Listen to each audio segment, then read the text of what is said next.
പാകിസ്ഥാനിലെ സമ്പദ് വ്യവസ്ഥയെ ഇപ്പോഴും ഫലഭൂഷ്ടമായി പിടിച്ചു നിർത്തുന്നത് സിന്ധു നദിയാണ്. പഞ്ചാബിലെ 5 നദികളും ഇന്ത്യയിലൂടെ ഒഴുകി പാകിസ്ഥാനിൽ വെച്ച് സിന്ധുവുമായി ചേർന്ന് ഒന്നിച്ച് ഒഴുകുകയാണ് ചെയ്യുന്നത്. ഈ നദികളിലെ വെള്ളം പങ്കുവയ്ക്കുന്നതിൽ ഇന്ത്യയും പാകിസ്ഥാനും തമ്മിൽ വർഷങ്ങളായി അന്താരാഷ്ട്ര കരാറുണ്ട്.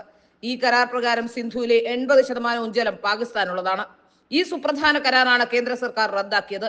പാകിസ്ഥാൻ നിരന്തരം പ്രകോപിപ്പിച്ചപ്പോൾ പോലും ഈ കരാർ റദ്ദാക്കാൻ ഇന്ത്യക്ക് സാധിച്ചിരുന്നില്ല. ഡാമുകൾ അടച്ചാൽ ജലം ഒഴുക്കിക്കൊണ്ടുപോകാൻ ഇന്ത്യക്ക് സാധിച്ചിരുന്നില്ല. ഡാം നിറഞ്ഞ് ഇന്ത്യക്ക് തന്നെ ഭീഷണിയായി മാറുകയായിരുന്നു. മോദി സർക്കാർ അധികാരമേറ്റെടുത്ത ശേഷം ഡാമുകളിൽ നിന്നും ജലം ഒഴുക്കിക്കൊണ്ടുപോകാൻ പ്രത്യേക കനാലുകളും ഉണ്ടാക്കി.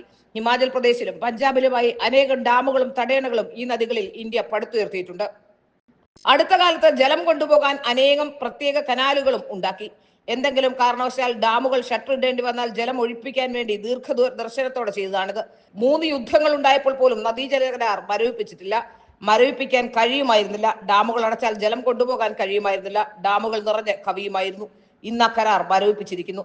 ഡാമുകൾക്ക് ഷട്ടർ വീഴും. ദിവസങ്ങൾക്കകം പാകിസ്ഥാനിൽ വൻ ജലക്ഷാമം രൂക്ഷമാകും. കൃഷി നശിക്കും. വെള്ളം കിട്ടാതെ ജനം സർക്കാരിനും സൈന്യത്തിനും എതിരെ തിരിയും. സ്വന്തം ജനങ്ങളുടെ നേരെ വെടിവെക്കാൻ സൈന്യം നിർബന്ധിതരാകും. ഇന്ത്യയുടെ ഒരു വെടിയുണ്ട പോലും ചെലവാക്കാതെ, ഒരു തുള്ളി രക്തം പൊടിയാതെ പാകിസ്ഥാൻ എന്ന ചെകുത്താൻ രാജ്യവും അവസാനിക്കാൻ പോവുകയാണ്. മതം പറഞ്ഞ് വെടിവെച്ചവർക്ക് ഇങ്ങനെയാണ് തിരിച്ചടി നൽകേണ്ടത് എന്നാണ് ജനങ്ങൾ പറയുന്നത്. അവിടുത്തെ ജനങ്ങൾ തന്നെ ഈ മത തീവ്രവാദികളുടെ വിഷമിറക്കുന്ന നടപടികളാകും ഇനി ഉണ്ടാവാൻ പോവുക.